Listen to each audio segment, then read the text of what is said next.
kita cocok karakter pelatih dari Asia. Asia. Atau pelatih yang pernah nangani Korea atau Jepang, orang luar ya. Ya.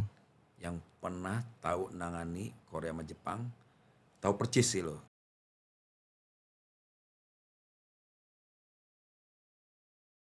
Halo sahabat Bicara Bola, kembali lagi bersama saya Fosus Kelvan di podcast Bicara Bola. Jangan lupa subscribe channelnya, Instagramnya, TikToknya agar bisa update terus tentang informasi-informasi tentang sepak bola nasional. Oke, hari ini saya kedatangan seorang legenda, bisa saya bilang seorang legenda kiper ya. Pernah main di timnas, main di Galatama juga coach ya. Betul, Liga juga. Nah, sekarang juga udah jadi coach dan melahirkan banyak kiper-kiper bagus lah untuk Liga Indonesia. Selamat datang coach Iya, Hermansyah. Oke, sehat Avon. Sehat coach. Iya. Coach, kita langsung aja nih coach. Iya. Saya mau tanya, tahun 85 itu timnas Indonesia pernah hampir lolos ke Piala Dunia di Meksiko coach ya. Betul. Namun hari itu gagal lagi coach ya. Ya, jadi kita macam kita nggak lolos lagi kita. Nggak lolos lagi ya. Ya. Berarti perasaannya gimana tuh coach? Apakah sama nih kayak timnas kita kemarin nggak lolos? Nah, kita memang selalu hampir saja ya. Kayak sekarang juga kejadian. Kita tahun 85 itu kita masih jatah Asia hanya 2 negara. Oke. Jadi waktu itu ketemunya kita Bangladesh, Thailand, India dengan Bangladesh, India, Thailand, Indonesia. Satu grup mereka. Main di home and away. Jadi main di negaranya, main di Indonesia. Kita waktu itu pemain-pemain berkualitas semua ya. Dari kiper, belakang, tengah, depan, pemainnya benar-benar the best. Ya. Dan kita waktu itu kan Thailand macannya Asia kan. Yeah. Kita pukul 2 kali tuh. Main di Indonesia, terus main di Thailand juga kita hajar 1-0. Gol tunggal Heri Kiswanto. Oh, coach Kis ya. Kemudian coach waktu gagal itu sempat nangis nggak? Perasaan coach gimana waktu gagal itu? Sebetulnya waktu kita juara Subgrup 3B itu ada rasa kebanggaan. Kebanggaan karena waktu itu saya masih muda, usia saya 20 tahun ya. Muda lah saya sama Marjuki ya. Yang lainnya mereka udah senior ya. Kang Heri Kiswanto, Lady Sulaiman, mereka udah di atas kita lebih dulu kan. Kita di situ ada kebanggaan ya. Karena yang hadir bukan lagi Asian Games, bukan lagi Merdeka Games. Ini kualifikasi Piala Dunia. Target pemain bola kan ujung-ujungnya kan Piala Dunia. Bener banget. Bukan lagi Asian Games, bukan Merdeka Games. Jadi ya itu kesempatan kita waktu itu untuk bisa berprestasi di Asia. Nah, waktu itu kita sangat bangga kita. Nangis ya, artinya kita nggak nyangka kita juara Subgrup 3B. Nah, terus babak berikutnya yang kita hadapi adalah juaranya Asia, Korea Selatan. Jadi kebetulan Korea Selatan itu kan juara Subgrup 3A di grup Asia Tengah apa ya waktu itu ya. Jadi kita ketemu waktu itu Korea Selatan. Tapi waktu itu cukup panjang ya persiapannya juga. Nggak kayak sekarang ya. Yeah. Dulu kita persiapan tuh tim bisa 4 bulan, 5 bulan, 6 bulan. Emang dipersiapkan banget coach ya. Waktu itu pelatih kita dulu almarhum Sinyo Aliando ya. Oh ya saya tahu Ya, pelatih bekas pemain nasional juga. Iya. Terus pelatih yang terbaik di Indonesia juga. Itu usia berapa waktu coach? Waktu itu usia mau 20 tahun. Ih masih muda banget coach ya. Betul. Yang lainnya Kang Heri udah 25, 26. Terus ada Deli Sulaiman, ada Bang Nudiansa yang lebih senior dari, Iya. dari Berarti dulu kiper muda termasuk coach Hermansyah ya? saya dengan Doni Latuparisa. Waktu itu. Oke. Berarti waktu itu penentuannya untuk lolos tuh? Nah, jadi ada fasenya. Ketika itu kita selesai kita lolos persiapan lagi, kita latihan dan ketemu kita yang dihadapi nggak main-main ya Korea Selatan. Oh. Pemain Korea Selatan banyak main di Liga Eropa di Jerman. Iya. Ada Chambun Kun, ada beberapa pemain yang main di Hamburg SP. Mereka dipanggil oleh negara untuk memperkuat tim nasional Korea Selatan.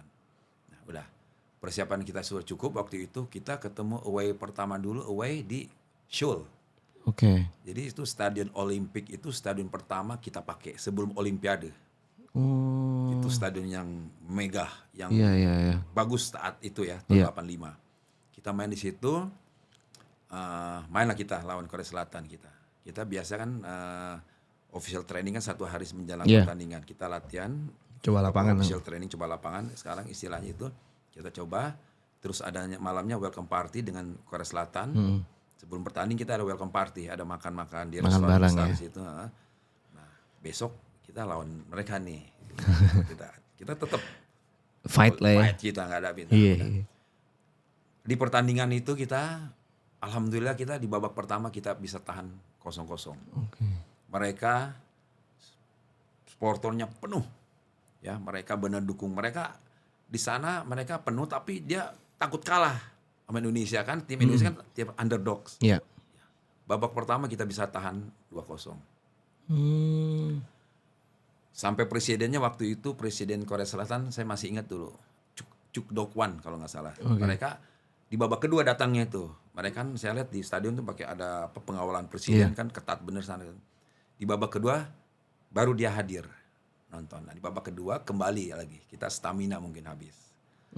Jadi kita di babak kedua kita menit berapa kita kalah 2-0. Di babak kedua itu.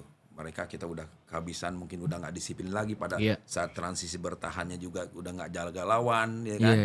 Dari menyerang ke bertahannya juga mereka pemain Korea mereka mobile, mereka pergerakannya bagus mereka mungkin banyak main di Eropa mereka sebagian pemain.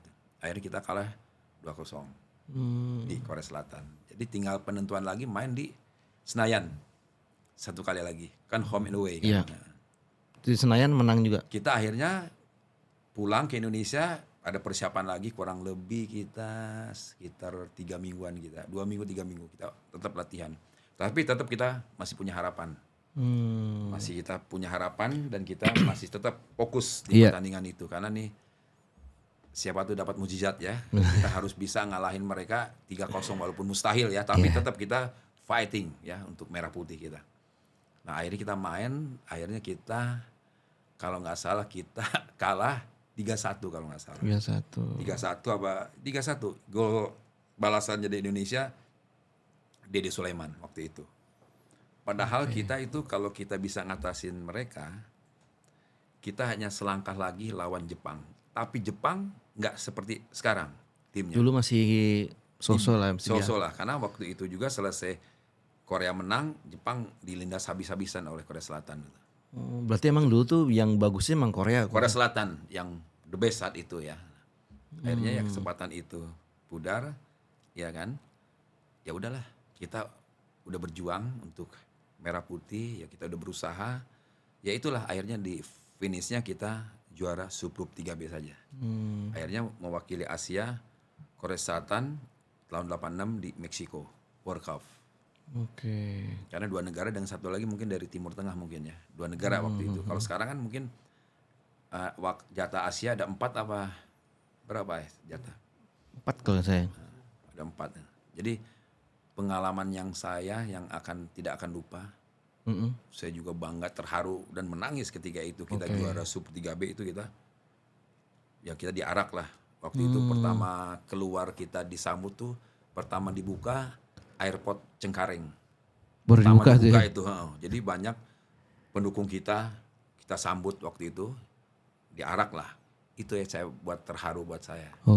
Jadi terharu buat keluarga saya juga, orang tua saya di Sukabumi juga. Mereka hampir rata-rata ketika saya pulang ke Sukabumi mereka nonton TVRI itu di jalan-jalanan karena orang Sukabumi yang main di tingkat tim nasional cuma saya satu-satunya. Jadi di kampung saya Sukabumi orang nonton. Ini yang Mansa orang Sukabumi dia nonton di situ. Jadi saya terharu, ada kebanggaan. Ada kebanggaan tersendiri lah coach ya. Betul, bisa bikin harum nama jadi Indonesia. Benar. Jadi memang nyaris coach ya. Jadi nyaris akhirnya ya terjadi lagi ya. Sudah 40 tahun lagi sekarang. Nah, itu ketika kemarin timnas kita ya JIDSDKK gagal. Betul. Itu apakah coach merasakan hal yang sama ketika coach masih muda umur 20 tahun yang gagal juga ke Piala Dunia itu? Mungkin hampir sama lah. Karena mereka sekarang nih Injes CS ini kan pemain-pemain masih muda juga. Jadi memang kembali nyaris kita. Kita menunggu sangat lama ya 40 tahun. 40 tahun ya. Dari 85 ke 2025. Cukup panjang gitu. Artinya kembali lagi nyaris juga kita. Hampir lolos juga kan. Kita kan fase round keempat itu. Jadi pasti pemain pasti ada rasa sedih hatinya. Pasti. Kecewa. Semua numpuk jadi satu. Ya mungkin karena usianya mereka kan masih muda-muda Iya. juga kan. Bener. Dan juga mereka juga pengen banget nih ya seperti Coach bilang kan. Betul, karena Puncaknya pasti kan pengen tampil nih di Piala Dunia betul, nih. karena kesempatan kemarin itu ya ronde 4 lolos udah bisa. Iya, udah pasti lolos tuh. Kalau udah pasti itu, ya tapi apa boleh dikata ya, ya apa udah nasi udah jadi bubur. Pasti Ya. dari bubur. Nah, udahlah kita udah lupain lah Piala Ya, Dunia 2006 kan. Betul, ya. Kalau Piala Dunia terus masih ada ya pasti tahun depan kalau emang rezekinya pasti ya tahun 2030 ya. Betul, 2000. Nah, mungkin tahun berikutnya kita masih bisa ya bisa berupaya lah kan. Betul, ya. Jadi pengalaman kita ini jadi cambuk Nah, untuk sebetulnya juga dengan kepengurusan yang baru Pak Erik juga Cukup baik salut lah saya, ya. cukup baik ya. Artinya sampai penungguan lama 40 tahun terjadi lagi dan bener. jadi ya bersyukurlah mudah-mudahan Pak Erik juga tetap konsisten ya untuk 2030. Persiapan Panjang lagi, nanti cukup tuh, 5 panjang. tahun lagi kan? Iya. Nah Ya, soal next timnas nih Kut, ya. yang Coach harapkan dari timnas nih apa nih Kut untuk kedepannya? Untuk kedepannya satu ya saya bilang kita cocok karakter pelatih dari Asia. Asia. Atau pelatih yang pernah nangani Korea atau Jepang, orang luar ya, Ya. yang pernah tahu nangani Korea sama Jepang, tahu percis sih loh. Karena memang Asia itu harus fisiknya harus bagus, stamina, fisik, endurance harus bagus. Kita nggak bisa kayak main di Eropa. Karena Belum ya, Asia Coach, ya. itu lihat Korea Selatan, dia tetap Iya. strong, dia kekuatan mereka ada, passing bolanya mereka, disiplin mereka. Dan kunci pemain Korea adalah disiplin. Jepang pun sama. Tinggal bagaimana pelatih PSSI mencari pelatih yang figur yang pernah nangani Korea atau Jepang orang luar ya, Iya. yang pernah berprestasi ya, atau mungkin yang dari Australia ada tuh siapa namanya lupa lagi saya tuh, yang pernah nangani Korea apa Jepang dulu tuh, yang cocok dengan tahu karakter sepak bola di Asia. Karena kuncinya ya fisik, stamina, disiplin. Oke. Kunci keberhasilan. Berarti di zaman Coach juga mungkin salah satunya fisik juga Coach ya? Fisik juga, karena kita di babak kedua kita udah kendor kan. Kendor ya? Kendor. Kan kalau dulu kan belum ada pelatih fisiknya kan zaman Ya, kita. belum ada. Belum ada, kita pun saya pelatih nggak ada, pelatih kiper nggak ada kan waktu Oh dulu nggak ada Coach? nggak ada. Terus yang latih siapa Coach? Iya shooting bola aja, ada 4-2, small set game apa ada shooting. Oh gitu. Kirain masih di zaman sekarang ya ngajarin angkat bola nih gini, bola bawah gitu. Jadi Dulu itu nggak ada Coach nggak ya? ada karena udah set. Karena ketika saya menjadi kiper dulu, waktu saya masuk ke Diklat Salatiga, di sana nggak ada pelatih kiper. Tapi ketika saya di Sukabumi, kebetulan ada kiper kesebelasan Sukabumi, ada almarhum itu yang sering ngelatih saya. Coba individual, terisolasi dulu kan latihannya. Iya. Terisolasi, dia terbang semua. Cuman begitu pas saya masuk ke Diklat Salatiga, nggak ada pelatih kiper. Begitu masuk tim nasional juga. Adalah ada kita berapa bulan di pelatih dulu, ada pelatih sebentar Om Yudo Hadianto, tapi nggak tetap fokus di situ gitu loh. Iya. Berapa kali datang gitu bantu untuk tim nasional. Kalau sekarang kan udah Iya. modern kan. Berarti sahabat bicara bola bisa dibilang emang Coach ini dulu emang jagonya otodidak ini. Jadi Luar biasa nggak ada pelatih. memang skill pertama kiper catching, tangkapan bola. Oh catching Coach ya? Nah, karena saya dulu main basket dulu kan. Wah sama dong Coach Iya, kita Coach. basket, iya betul. Iya, karena Saya gitu juga dulu basket, Coach. Iya. Kalau nangkap bola kita bagus, kuncinya itulah kiper. Tangkap bola jangan lepas. Iya ya Coach ya. Bagaimana kiper dulu harus tangkap bola, harus kalau memang mau tinju, kalau mau tangkap tanggung jawab, jadi nggak lepas. Kalau basket kan bola gede kan tambah enak kan akhirnya Iya. bola yang kecil kan. Bener. Saya dulu pemain basket juga Coach. Iya kan? Berarti emang kalau sekarang kalau ngelatih itu Coach emang nerapinnya ke siswa-siswa Coach ini murid-murid tangkapan tuh harus Betul. bagus. Tangkapan sama basic koordinasi kaki kita. Karena Apalagi kita harus latih itu dulu tuh. itu dulu Coach ya. Di usianya Usia muda nih udah Coach. ya 15. Karena nanti pada saat umur 17-8 udah nggak ngelatih lagi tangkapan bola bagaimana. Udah taktikal masuknya. udah urusan nanti. Ilmu nih sahabat bicara bola. Iya. Terus Coach kan kalau sekarang kan kiper tuh kan harus bisa main kaki juga ya. Nah, Itu gimana buat coach? Jadi memang pertama di samping kita catching bagus, dengan dimodifikasi kita harus skill. Kebetulan saya dulu kan nggak ada pelatih kiper. Cuman skill saya juggling bola, passing bola saya bagus. Nah, otomatis saya akan turunkan dengan sepak bola modern ini. Iya. Jadi memang begini, kadang-kadang orang bilang kiper harus build up. Tergantung juga build up. Kalau ketika nanti passingnya belum dibenahi passingnya, ya belum bagus, bagaimana mau build up, nendang aja nggak benar. Jadi memang berurutan itu. Jadi dari usia begini itu kita harus ada passing exercise, harus ada tangkap bola, dikombinasikan itulah. Ya karena kalau pemain itu belum passingnya bagus, mau diajarin build up, nendang aja salah. Jadi memang di usia dini ini ya, di basic di usia dini ini harus ajarin juga passing exercise, mesti benar, akurasi passingnya. Nah, itu dulu. Cepat lah kalau kita mau diulang-ulang, repetisi, lama-lama dia terbiasa. Tapi harus cepat perbaiki. Saat salah perbaiki. Di repetisi. Jadi dikombinasi dengan tangkapan bola, dengan passing handling. Passing handling, terus dimodifikasi tergantung nanti apa topiknya. Setiap harinya kan berbeda kan. Oke. Kemudian nih coach Hermansyah juga kan udah bisa dibilang udah legend lah, senior lah. Malah mungkin yang dulunya coach Hermansyah latih sekarang udah jadi pelatih juga kan. Betul. Kan pemain-pemain. Ya, betul. Nah, coach Hermansyah ini kan pernah dilatangani sama pelatih asing nih dari mana aja nih coach? Saya ditangani pelatih pertama dari Brazil. João Barbatana. Nah, dia ngelatih di negaranya di Atlético Mineiro di Rio de Janeiro. Itu pertama saya dilatih oleh pelatih Brazil. Pelatih asing tuh ya. Jadi itulah yang saya punya basic skillnya, membaca situasi mainnya saya lebih kental. Karena Brazil dengan tendangan efek-efeknya itu. Bener. Karena dulu kan kita hanya tendangan bola lurus kan. Ketika pelatih Brazil, bola seperti ini nih, in swingnya bagaimana, antisipasi bagaimana. Itu saya dapat feel-nya dari situ. Dari pelatih Brazil itu. Top banget juga nih.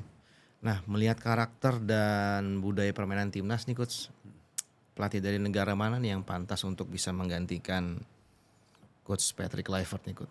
Saya lebih cenderung ke pelatih yang pernah nangani di negara Asia, kayak Korea atau Jepang. Tapi itu pelatih dari luar dari Asia, umpama kan banyak gitu, yang pernah tahu karakter sepak bola Asia. Iya. Kan database pemain kan udah bagus-bagus kita nih. Pemain udah kualitasnya bagus-bagus semua. Udah oke lah. Udah the best lah. Tinggal bagaimana cari pelatih secepat mungkin ya yang tahu persis di Asia. Karena Asia hanya satu, fisik, endurance, sama disiplin udah. Fisik, stamina ya, dengan endurance itu dan disiplin. Karena tanpa itu hilang. Karena kunci kita dulu keberhasilan kita kuncikan disiplin. Dengan fisik kita, stamina kita harus kuat. Mungkin pelatih yang pernah nangani Korea Jepang tahu kebutuhan itu. Sebetulnya basic kita udah ditanamkan oleh pelatih terdahulu Sintayong ya. Pondasinya udah ada itu. Udah ada, tinggal ngelanjutin ya sebenarnya. Tinggal lanjutin aja. Saya rasa bisa PSSI ke situ. Siap. Coach, kita ngopi dulu nih coach. Oke.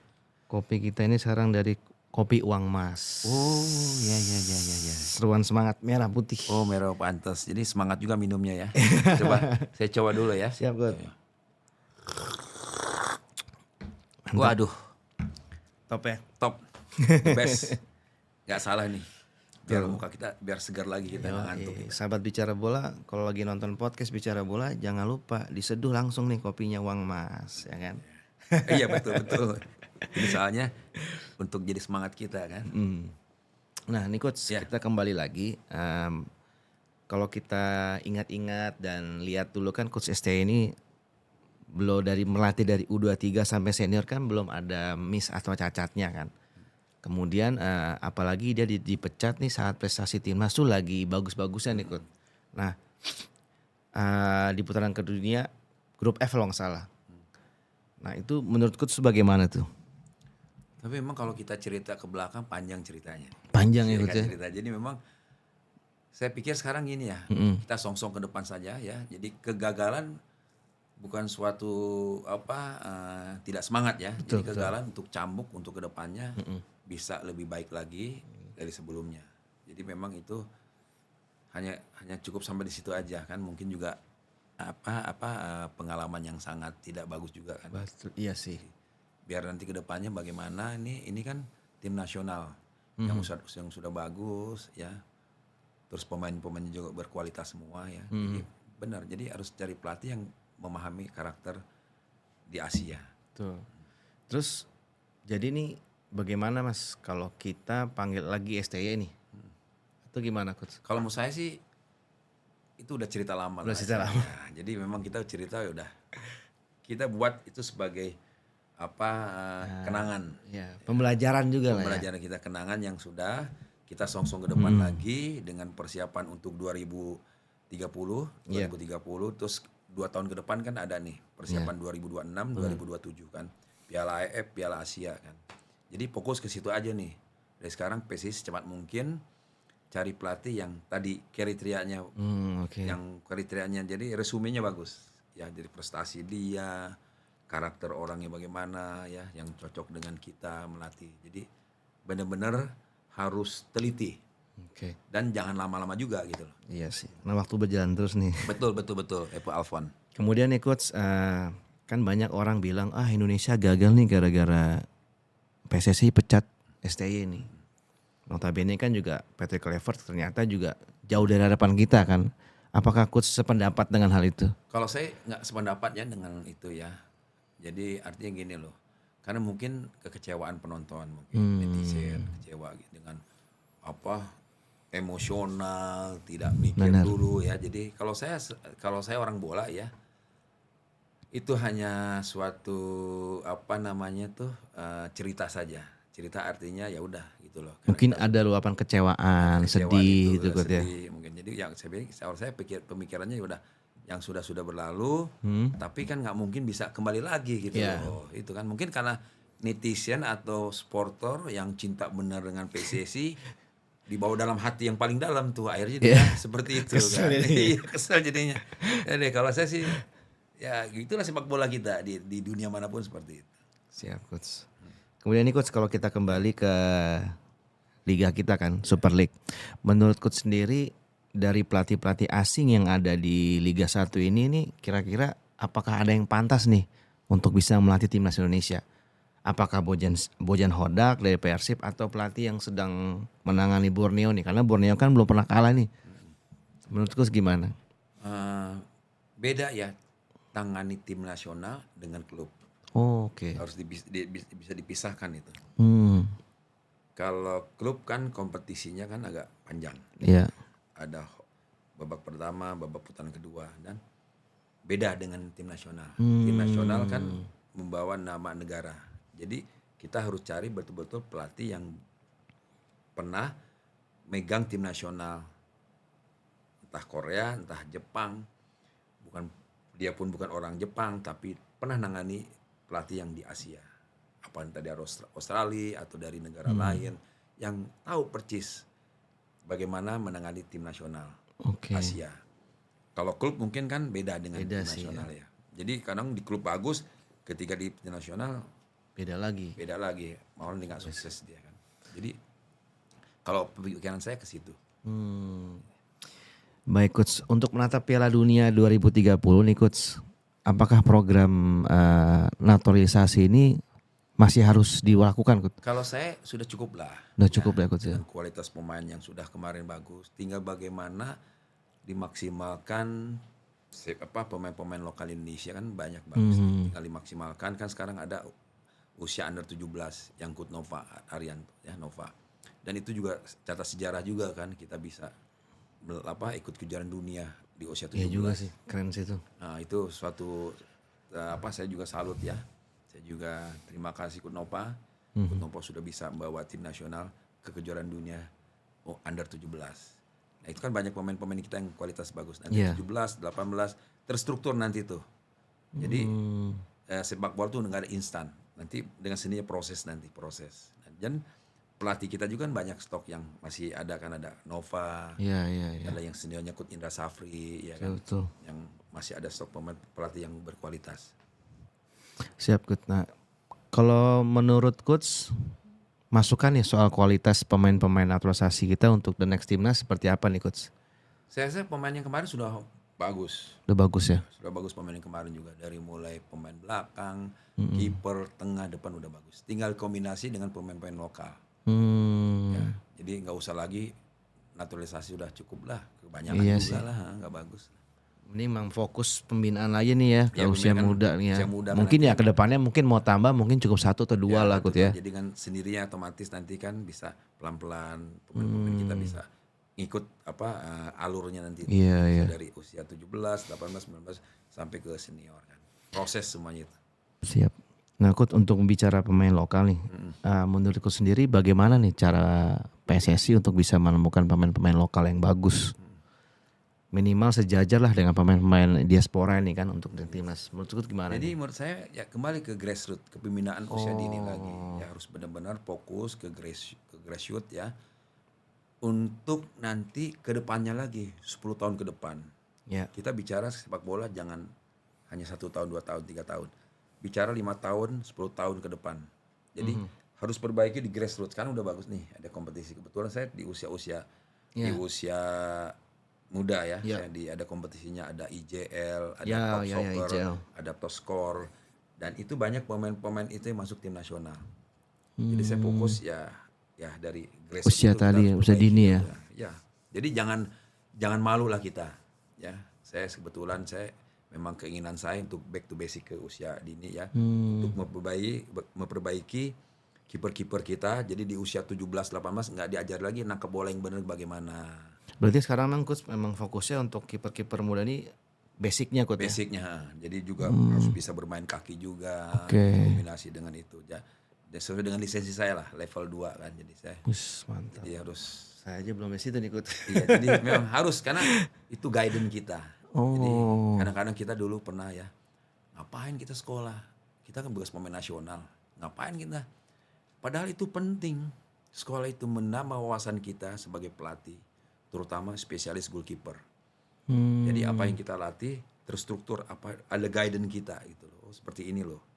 Materi latihan kiper tuh. Jadi kalau dulu kan kita ortodok kita latihan hajar kan. Iya. Jatuh bangun, terbang sana terbang sini ya kan. Disiksa lah istilahnya. Kita nggak bisa seperti itu lagi dengan sepak bola modern sekarang kita harus sekolah. Ya. Harus sekolah, kita harus punya license.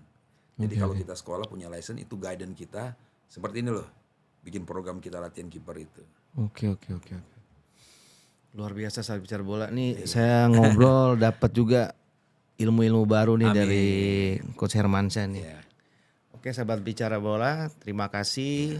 Saya Alfonsus Kelvan dari podcast Bicara Bola. Mohon undur diri. Jangan lupa subscribe channelnya YouTube Bicara Bola. Follow juga TikToknya, Instagramnya untuk update terus soal seputar sepak bola nasional. Coach, terima kasih banyak. Ya. Sampai Sampai ketemu. Coach. Amin. Sampai ketemu lagi kita Coach. Oke, sip. Bye-bye.